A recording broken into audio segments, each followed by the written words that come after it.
Abram en Lot. Abram en sy vrou Sara was baie lief vir God. God kies toe vir Abram spesiaal uit en sê vir hom: Abram, ek sal jou 'n groot nasie maak. Ek sal jou seën en jou 'n belangrike man maak. En jy sal verander tot seën wees en vir hulle goed wees.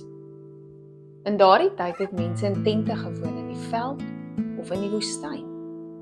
Die Here sê toe vir Abram om weg te trek van sy eie land af en te gaan na die land wat God vir hom sou wys.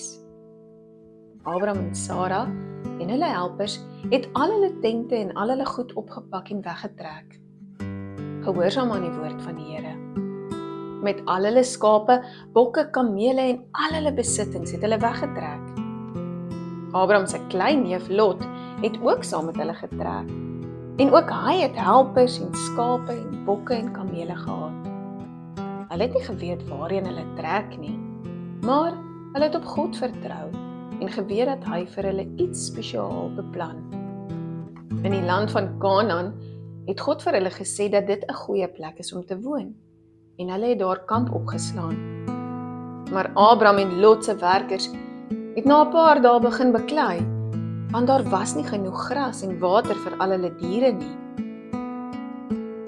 Abram maak toe 'n plan en sê vir Lot: Ons is familie. Dis nie goed as ons werkers beklei nie. Kom, kies vir jou 'n deel van die land waar jy wil bly, en dan sal ek in die ander deel gaan bly. Lot kies toe die beste deel vir hom. Dit was die deel met die meeste groen gras en die meeste water vir die diere.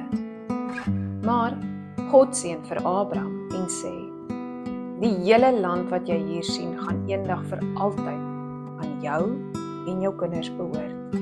Ek sal jou seën met soveel kinders soos wat daar sterre in die hemelruim is. Dit was God se belofte aan Abram.